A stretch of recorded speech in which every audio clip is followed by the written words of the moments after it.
Welcome. I'm Layla Toplik. I'm with NetHope. As many of you heard me talk about this morning, I have one of the big reasons why I've been very interested in this topic of identity. I spend most of my time at NetHope working with refugees and on refugee-related programs. One of the other reasons why I've been really looking forward to having this conversation with our experts in the room is rooted in my personal background, where identity, or the ability to prove my identity, has played an important role. In fact, I don't think I would be here with you today if I was caught smuggling my passport and my high school diploma through the war zone as my family and I fled Bosnia in 1995. And we did that, decided to risk our lives with our pieces of paper because we knew that we would need those documents in order to rebuild our lives wherever we were going. And that was true. Very quickly, with our passports, we were registered as refugees in Hungary, and once we had the opportunity to resettle in the US, I used my high school diploma to apply to some of the top colleges in the US and prove that I am truly ready to study at a place like Wellesley or MIT Media Lab. And that is just to say, this is just one story, and this discussion, while it is important for refugees, it's not only about the refugee population. We are here to talk about identity as one of the topics that is important to all of us, from the newborn babies to the great-grandparents, from refugees to small business owners. In fact, being able to prove one's identity and use it with complete confidence and total ease is what truly ensures that we can access services like education, like healthcare, that we can actually come to Dublin because we have passports to travel with. It's what really keeps the world moving forward. And identity is also central to all development goals. In fact, according to ITU, as some of you who were at ID 2020, you heard that at least 10 sustainable development goals need a coherent identity strategy in order to be achieved. 10.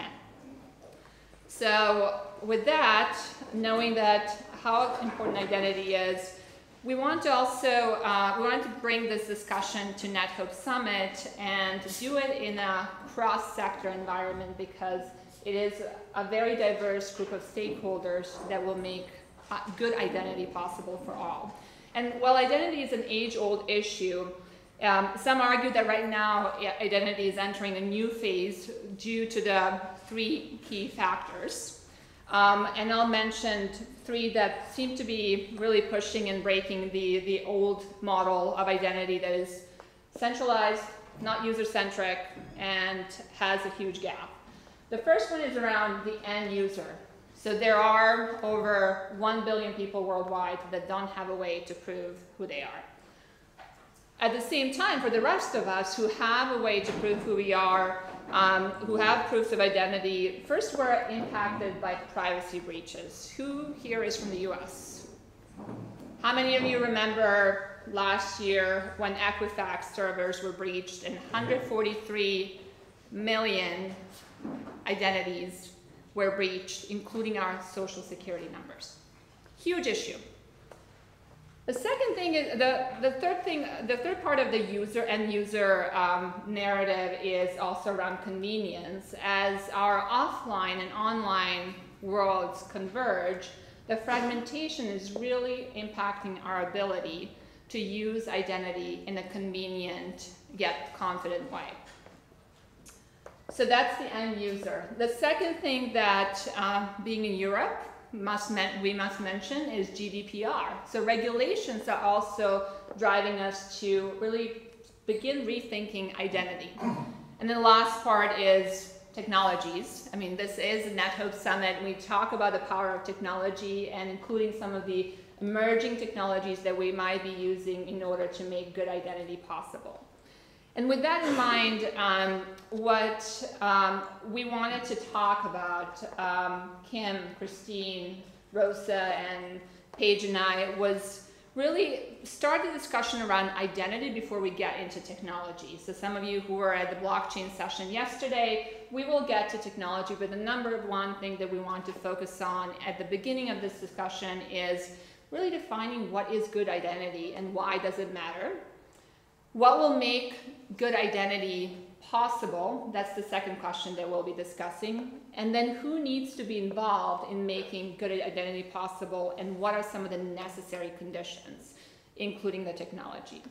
So with that, I am thrilled to bring to the stage, mini stage here, the speakers who've come from all over the world to join us and to have this discussion with all of you. I will ask a few questions to create more of a baseline, to help us build a baseline understanding of good identity, but really look forward to discussion. We'll have time for a discussion both during the formal part of the session and right after the session. So first of the speakers I'll invite to join me up here is Christine Leung. Christine leads Accenture's Digital Identity Innovations Group. She led the ID 2020 work on behalf of Accenture and is the project advisor and author for World Economic Forum's recently published white paper on identity in the digital world. Thank you for being here, Christine. Next, Kim Cameron. Kim wrote the seminal paper on good identity, the laws of identity, and that was published in 2005. He is the chief architect of identity at Microsoft, responsible for Azure Active Directory and consumer identity products since the early 2000s. Thank you for being with us, Kim.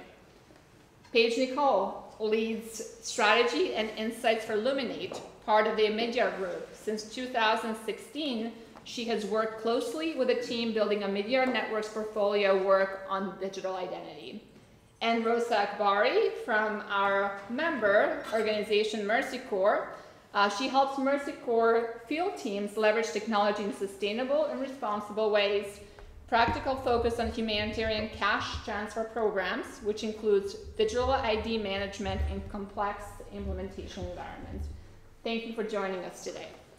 So I'll begin with a set of questions, and with some questions we'll have each one of the speakers contribute their thoughts, and then we'll get into the additional questions. We'll have individual speakers talk about their experience, whether it's with technology or with the implementation.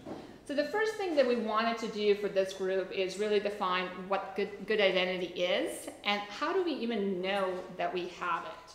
And I'll start with Paige first. Okay, great. Thank you. So, I mean, this is a tricky question, one that we've been talking about. The language of what does good look like is something that we were floating around with many in this room and others a few years ago. And I think the first thing that I think we have to ask is actually good for whom, because the answer varies pretty dramatically when you think about it that way. So for Omidyar Network, we wanted to put individuals, people, at the center of identity. And when you think about people first, then good identity needs to be useful, primarily. And I think sometimes we forget that point, actually. It needs to be privacy protecting, it needs to be secure, it needs to be controlled, and individuals should have some agency over the way their identity data is used. When you turn that question around and think about what does good look like for institutions, there's some different components. It should be efficient, it should be cost effective, and so on. But I think it's important to start with the individual. Thank you. Christine, what would you add? Echoing what Paige said, I think good is also, how useful, useful is it? A lot of the times is not useful. We all have identities, but how often do you have to have multiple forms of identity in order to do one thing? And all of those multiple versions of identities might not actually work. And the value to the individual. So establishing and having an identity in our perspective is not sufficient. For it to be accepted, recognized, and of value to the individual to actually do something, I think that is at least what good looks like. And in different sectors of what good in healthcare might be very different than what good is in retail or in cross-border or whatever, depending on the context. Thank you, Rosa. So I think the types of populations that Mercy Corps works with, identity becomes something that's connected to access to services. And so if the identity itself is not recognized by authoritative bodies, if it's not, if the use isn't incentivized because it's not unlocking doors to certain services, it's very hard for us to advocate, you need this documentation. So I really, the service piece is the biggest thing for us. Okay, and what would you add to this list? Well, I agree that the usability is just, it has to be enabling. It has to allow a person to do things they otherwise couldn't do, and to do it more easily than other ways of doing it. But the other thing I think is, to pick up on your user-centric thing, is it must really respect the right of the user to release the information that they want to release, and control who gets access to it. And if it doesn't do that, we see now, if we look around it, I don't want to pick on Facebook, many friends there, but I'll pick on them as an example. That just has to stop. It's irresponsible. It's betraying your relationship with the individuals you work with. So I think that respect matter is very important, and recognizing the user as being able to control what is released about them. So one of the things to note here is, and you'll hear us talking about identity, both in terms of what some would define as root identity, which is being able to prove that you are who you are, your name, your date of birth, your location. But there's also the services component, which is the persona identity around education, around your credit history, around your healthcare records. So just to set the stage, we are talking about really identity of who are you as a human being. So now it would be helpful for the group to also hear more about what is each of your organizations really doing in identity space, and why now if you're doing any specific and new programs. And we'll start with Rosa first. So digital identity and identity as a conversation kind of fell on my doorstep because I support a lot of our cash transfer programs. And with colleagues figuring out not just how to get a payment to somebody that potentially doesn't have documentation, but really having to abide by the rules of Know Your Client, KYC regulations. That was a starting point for me, and really understanding that we can't just print out an ID card and give it as an NGO. It needs to be a recognized form of ID as we start to work with banks and other institutions.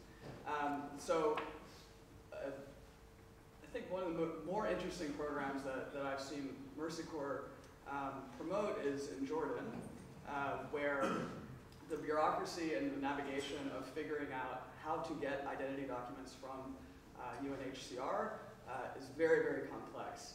And so alongside the programming that we're actually giving out, unconditional cash to Syrian refugees, we're actually doing education sessions. It's not compulsory, but we do have people come in so they can understand how to actually get the formal identity documents. We can't force them to do that, but to at least help them navigate that system. So that awareness raising and the advocacy piece is a very large component.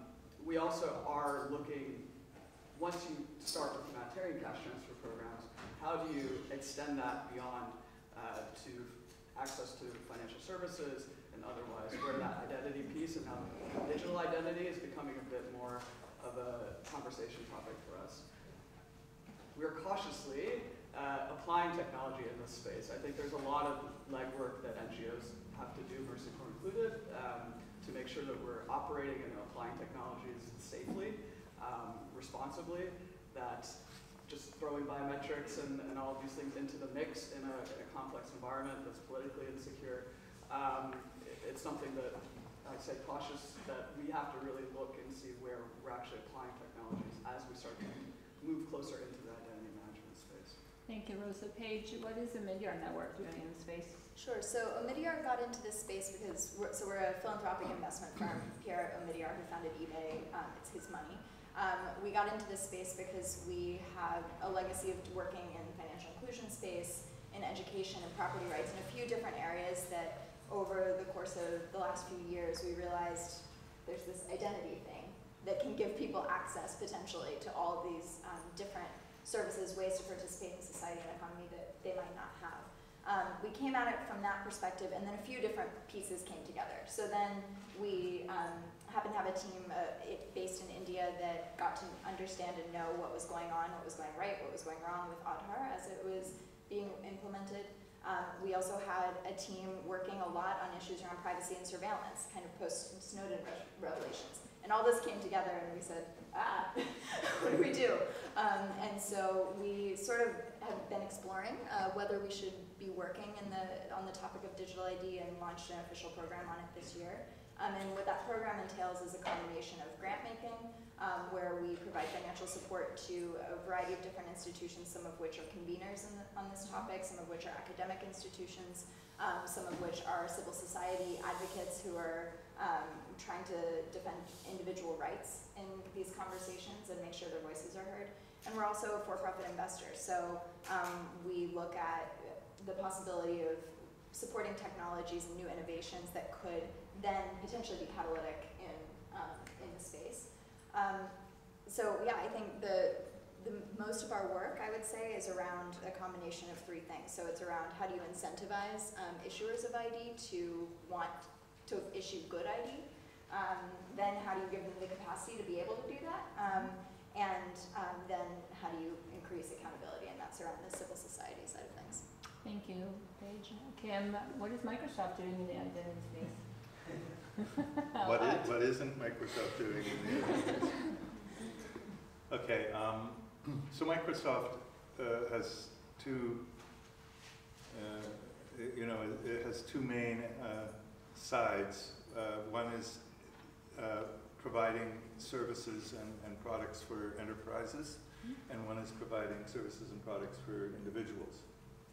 And so the part of Microsoft that provides services and products for individuals, so like Skype and LinkedIn and Outlook and Office and all that kind of stuff, is itself an enterprise, if you want, okay? And so that enterprise needed ways of interacting with users and having an identity system for the users. And we at the same time have this, we have the, for a long time we've provided this product called Active Directory, which is the first product I was involved with. So that provided enterprise identity, but looking inwards at employees. So what's happened as the cloud started to develop, we realized, well, the enterprises are no longer looking inward; they're looking outwards. The modern enterprise, and by enterprise, if you'll pardon me, I'm including organizations, I'm including governments, and so on. I mean, entities that are organizational, and they're looking outwards. They want to have relationships, digital relationships with all of the entities that they interact with, partners, customers, and so on. And so, in a sense, they're becoming like we were when we were dealing with all of our, people who were customers of Office and Skype and everything else. And so what we tried to do is to take the technology that we had developed and then share that, make it available to everybody else. Now, as we did this, horrible proposals were made about how we should do it. And so there were, people who really had little respect for giving people control over how their information was really released and so on. And so it became a big deal inside Microsoft about whether there is, how do you make a decision about do we do good or do we do good identity or don't we? And so that's why I wrote the Laws of Identity in 2005, was to say, look, if you don't do good identity, your identity system is not going to last. It's going to collapse. Because there are laws of identity. And so, you know, just like there are laws of physics, and if you build a bridge and you don't obey the laws of physics, the bridge will fall down. And if you build an identity system, and anyway, you guys can look at that if you're interested. But that was very, very helpful in turning around, you know, the way we did it.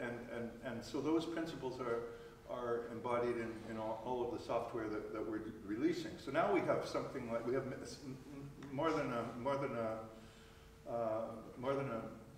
I believe we have close to a billion organizations, you know, small ones, and 1 million large organizations using Azure Active Directory. And so all of those organizations are basically given adult supervision, if you wish, by the fact that their systems have that kind of privacy built in. So the last thing I'll say is, nonetheless, if you look at all of these privacy breaches and so on, so far we've been very both effective and lucky at not having had what I'll call an identity catastrophe or meltdown.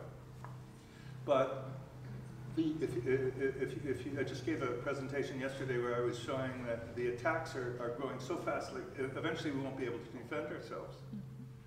And so we need to change our model. And the model is we mustn't create centralized honeypots of information. And I speak as the manager, I'm not a manager, I'm only an architect, I want you to understand that. But I speak as the architect of this colossal honeypot, okay? And really, it's time for this to end. So that's why I'm very interested in this notion of decentralized identity.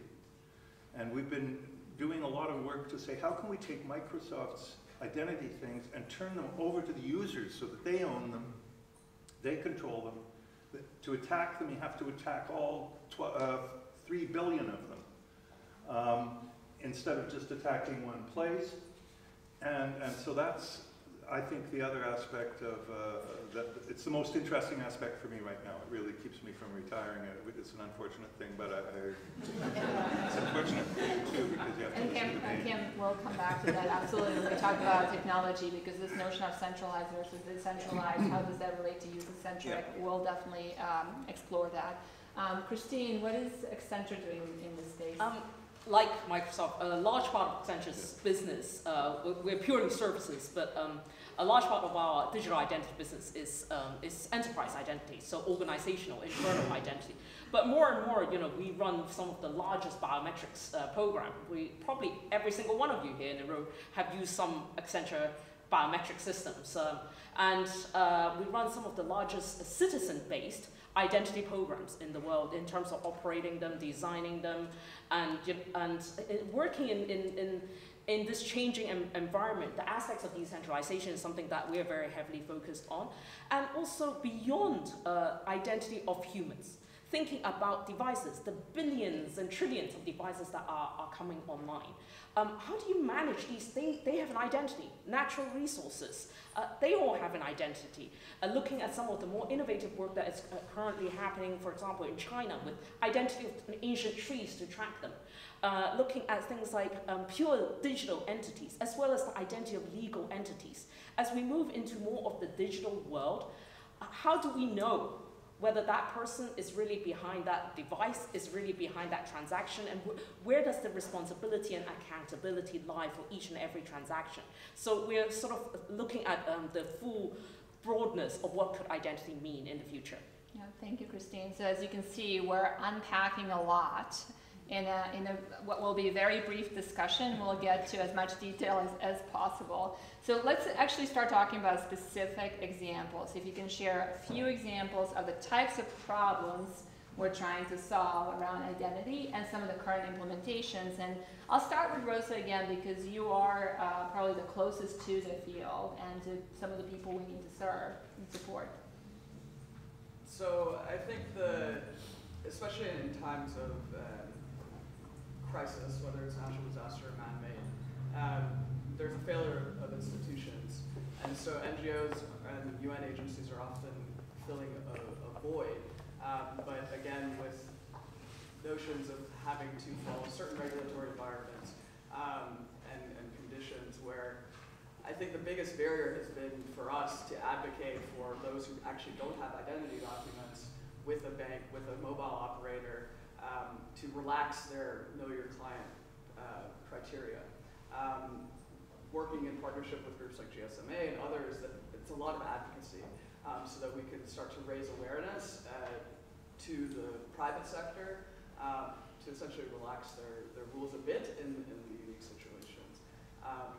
And then the other is, I think, just the introduction, both internally for our staff as well as the clients that we serve, to sensitize them to the different types of technologies if we're moving into digital space, how to actually apply those technologies in a responsible manner.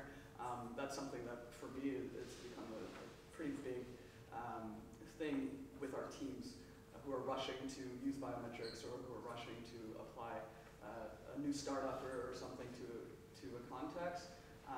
That education, capacity building is a pretty big barrier for us and most NGOs, I'd say.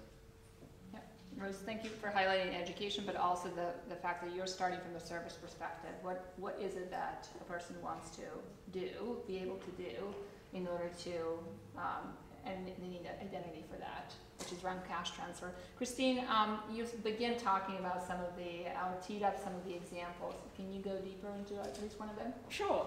For example, ID 2020, we demonstrated the prototype that we built, and also UNHCR, some of the biometrics.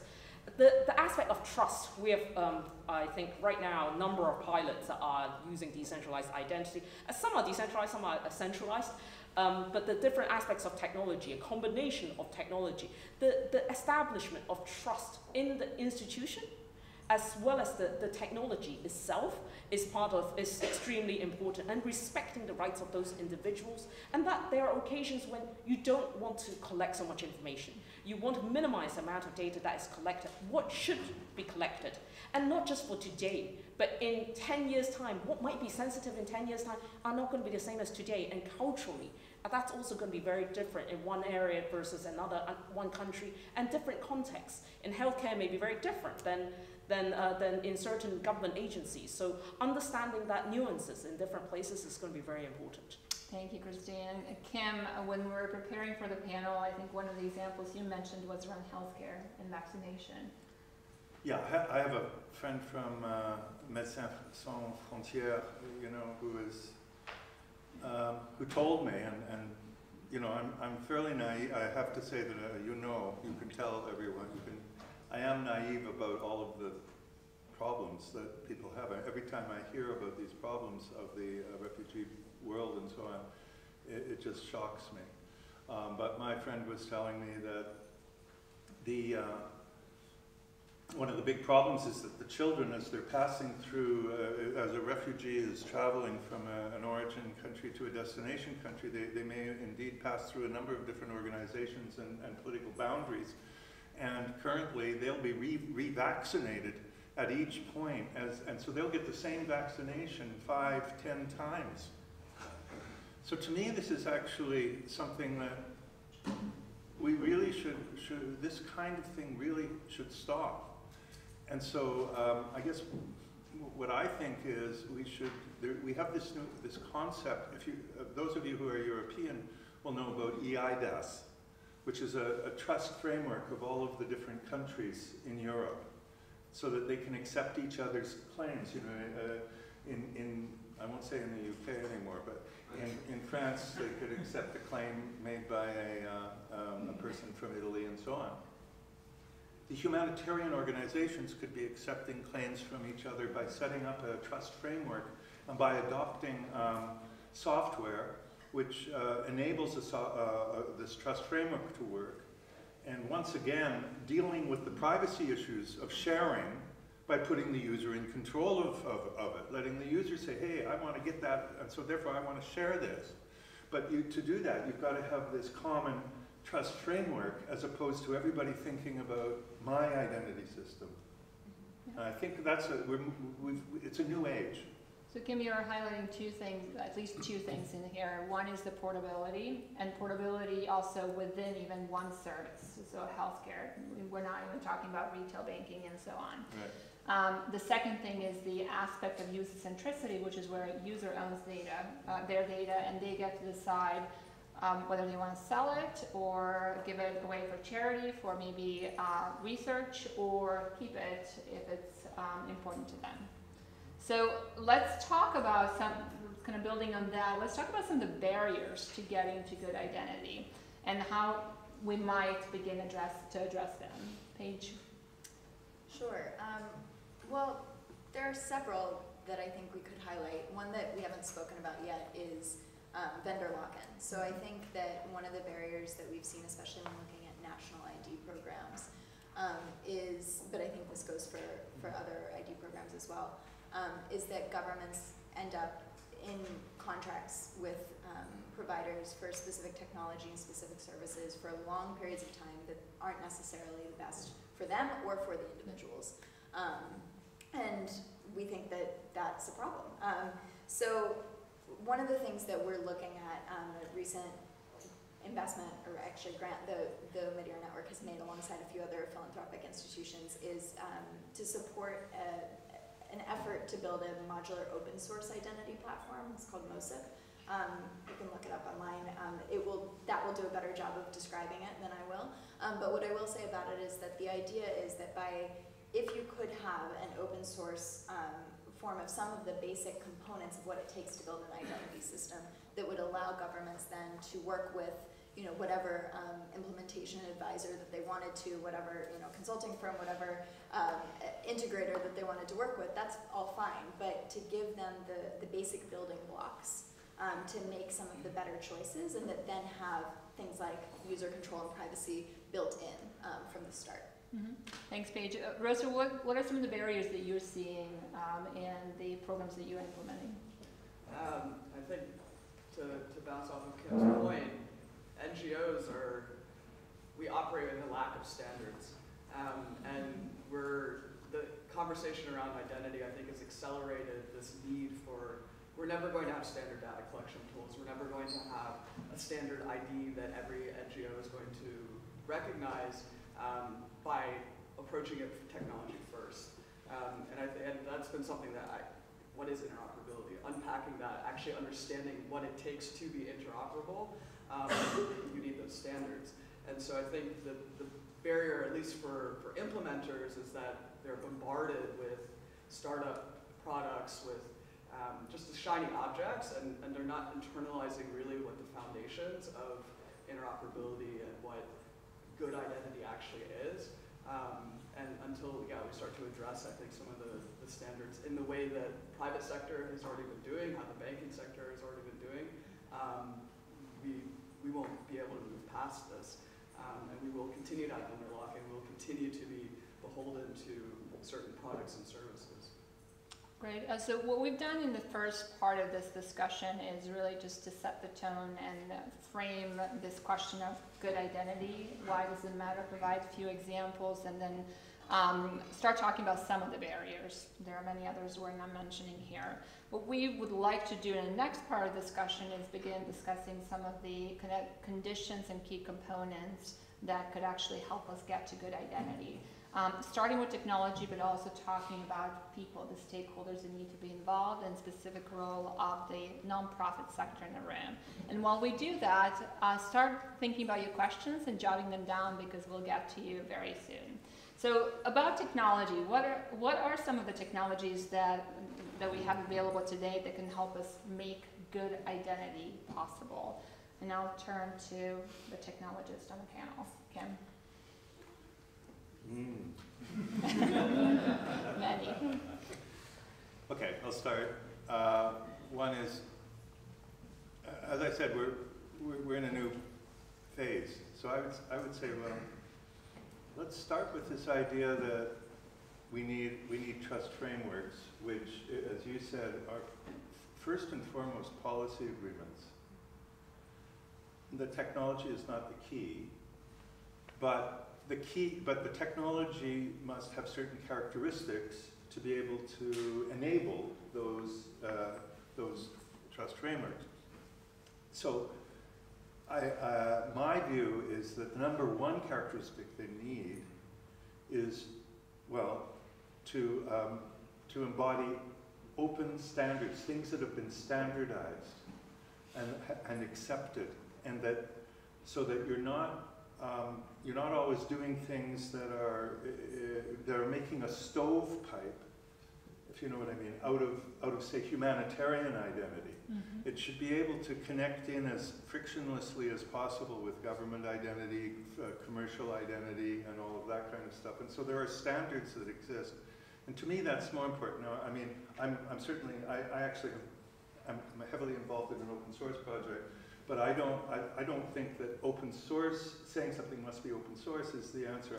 I think open source can be really good, open source can be really bad. It depends on the open source. And what's really important is the open standard, because that way my stuff can plug into your stuff, and then you can look at the price of mine and the price of yours and the benefit of mine and the benefit of yours, and you decide what you're going to use. So that would be the first thing, is trust framework based on open standards that allows the policymakers to do the things the policymakers want to do. Second thing I would say is that the mindset of the policymakers, this is Kim bossing the policymakers around, should be, it's just as important to accept identities as to generate them or put them out there. Let's move away from, oh, I have to generate and give you an identity. If you have an identity, I can accept it. And so we need technology that knows how to be accepting of many different identities and allow the parties who receive those to make sense out of them in such a way as to best serve the interests of the people who have them. So somebody might come in and, well, you were talking about, you know, it's difficult to get the cell phone companies to accept the claims, I call them claims, that might be available to a refugee. Your identity system has to be able to accept whatever claims they have and then figure out how can we enhance that? How can we start from that? And so it's different than issuing identities, it's accepting identities. So we have a product that does this. It's called Business Consumer, and I would suggest you look at that product or products like it. The main thing about it is that it allows you to build trust frameworks. Okay, the real thing is the identity experience framework. B2C is sort of a dumbed down version of this, and the identity experience framework is the one that lets you build these complex, you know, trust frameworks. The last thing is, I would urge people to look at DIF. DIF is the Decentralized Identity Foundation. And so let me just say, to me,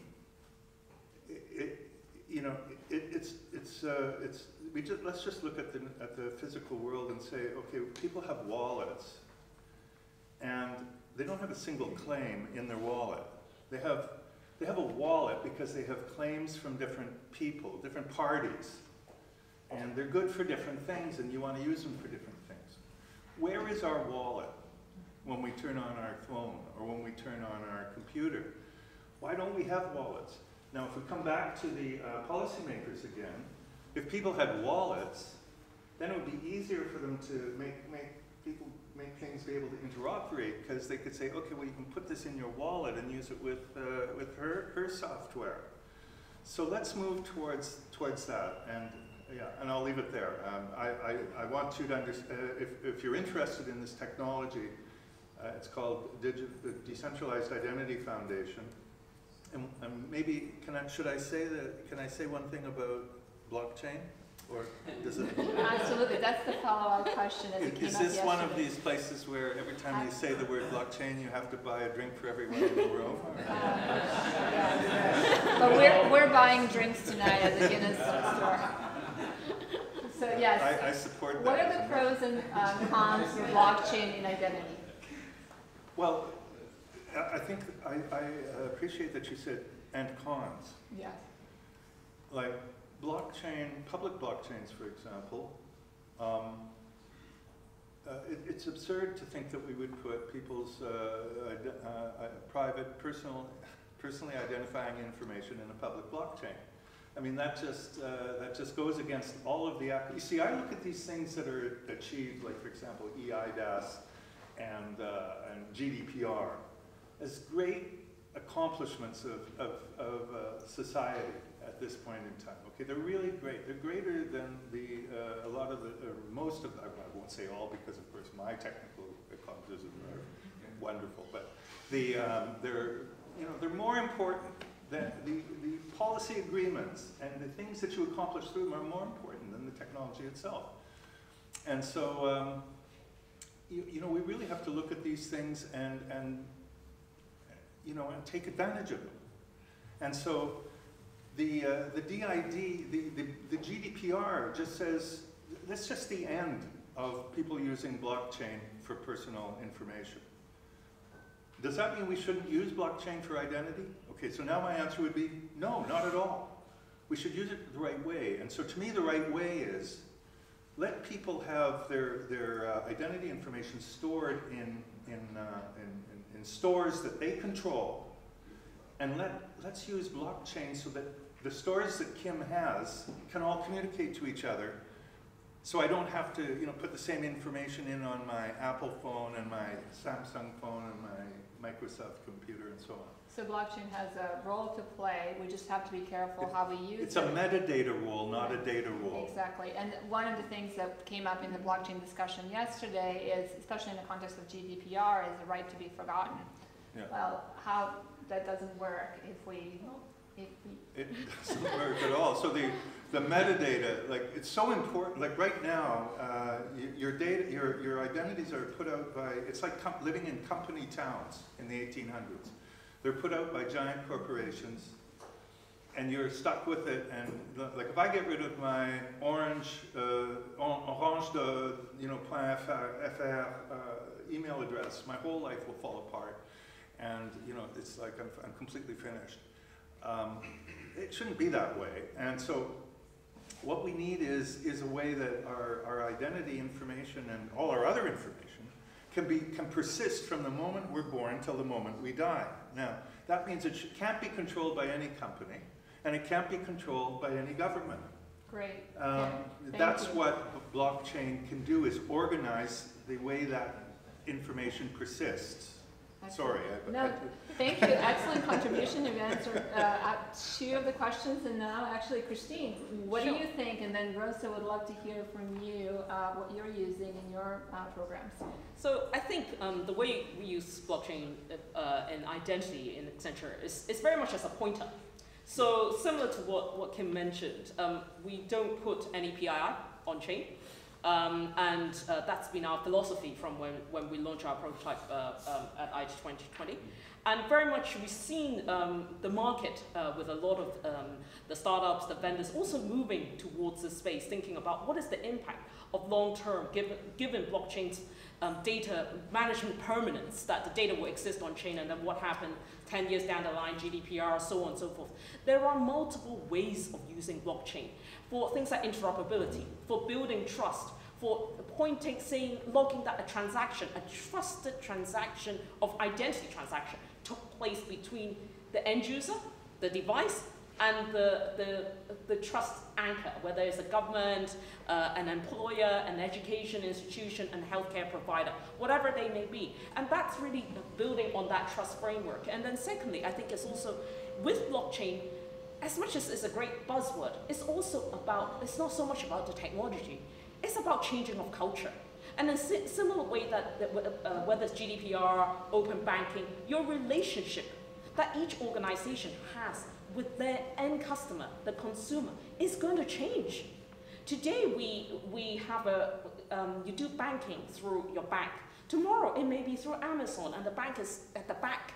So therefore that relationship change is actually very much like how blockchain would need to work. It's a network economy, the gig economy, how all of that is networked up and what that trust framework is going to look like, and therefore how you manage authentication, your customer relationships, are they really who they claim to be, is very aligned to thinking about a wider, what a network needs to look like, and therefore, you know, blockchain is an enabler, not the silver bullet, but an enabler of some sort. Thank you. Rosa. So to make sure I'm answering properly. What technologies are you using? Okay, Not, great. you're welcome to talk about blockchain. But I think what we want to make sure that this group gets from at least this group of experts is the technologies that you're aware that are being used, but also thinking about what are some of the pros and cons. Sure. So the first, and Mercy Corps being one, many NGOs, at all points we don't see ourselves as creators of identity. So first, it's figuring out what identity tokens or whatever documents already exist, and we'd like to write those rails first. In instances where one of the devices we're using with our partner Simprints, we use biometrics in very few places, but it's for verification. It's not actually for the creation of identity, because and this is my personal opinion, I can't say it for Mercy Corps, I don't think we're good stewards to be identity creators.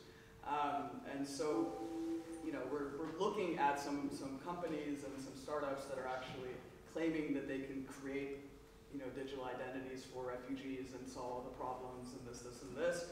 But until those companies can show me that they're connected to a government or an authoritative body that actually recognizes that ID, then the technology and the digital ID that's created, it's pretty useless to me.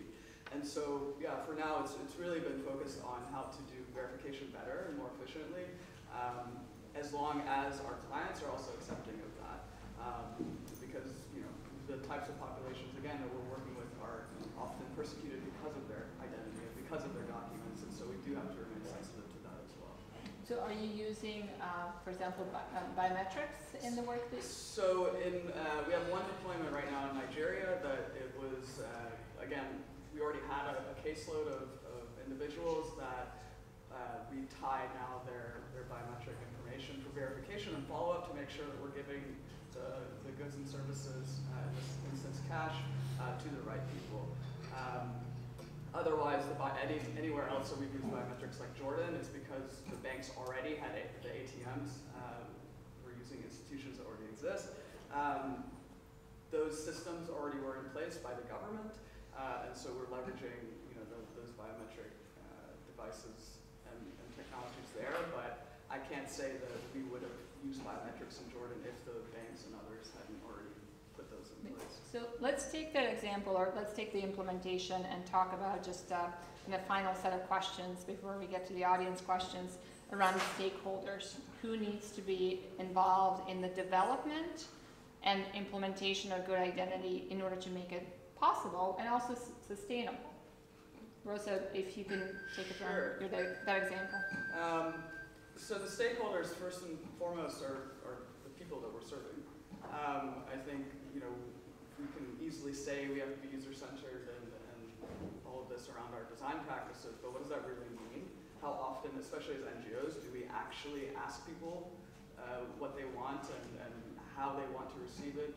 Are they okay with kind of the consent aspects of that and giving up their information? So obviously, the most important stakeholder, I think, is the client. And then I'll just speak for one other one, would be the governments or the authoritative bodies, the policymakers, essentially. If they're not on the other end of the spectrum able to accept any form of ID that we're proposing, then we're kind of at a loss to be able to promote any of the type of programming that we're doing. So the client on the one end, and then the top policymakers on the other. And we'll just go quickly, Paige, Christine, and Kim, both in terms of who needs to be involved and what can nonprofit sector do today. And we're out of time, but we'd like to continue the discussion for 15 minutes during the break. Quick. Okay. So quickly, I think I already mentioned civil society should be involved. I think there is a real opportunity for digital rights advocates as well as kind of economic and social rights to begin thinking about where identity comes into play and how they can advocate giving the opportunity for individuals to have more voice in the design of ID systems. I would also say that there is a real gap right now that we have conversations like this about ID in the development space. There are separate conversations going on about ID in the security space. When you think about policing, when you think about border control, when you think about defense, I mean, if we're not connecting those two conversations, we're missing something. Private sector. Private sector builds a lot of identity systems, so do public sector. And if those are not talking to each other and actually integrated, and from an acceptance standpoint as well as an issuance standpoint, we have to use those identity. So for the private sector, there may be something to learn and on both sides in terms of scalability, cost efficiency, and actually user experience. What does it mean to use it and to be cost effective? Excellent. And Kim? I think everybody's nailed it. Collaboration. All right, couple of questions, and the fabulous speakers will be available also after the session. Any immediate questions? Gentleman in the back. Hi, Can you project? From the GSMA, just picking up on what you said about the key policy challenge, which I think is one of the is, I think technology is not the main problem, policy and regulation is. And at the GSMA, we know that many of our members, the mobile operators, have to ask for proof of ID to sell SIM cards. So simple accessing mobile requires ID. But how do you convince governments to accept IDs that are not issued by them? That's a real practical question we are facing every day in most of our members every day in different countries. And given the number of different functional IDs, digital IDs that companies create, if all of them go to the government and say, choose us and accept us or accept our ID so that people can access services, who wins? So what is the next step? What's a practical step that we can approach governments in a common voice and ensure some success so that at least we get the 1 billion people who do not have any ID with a form of ID? I just spent the last couple of days with the head of the EU's identity program, and we talked, for example, about this problem. And what's very encouraging is that they are very aware of these problems.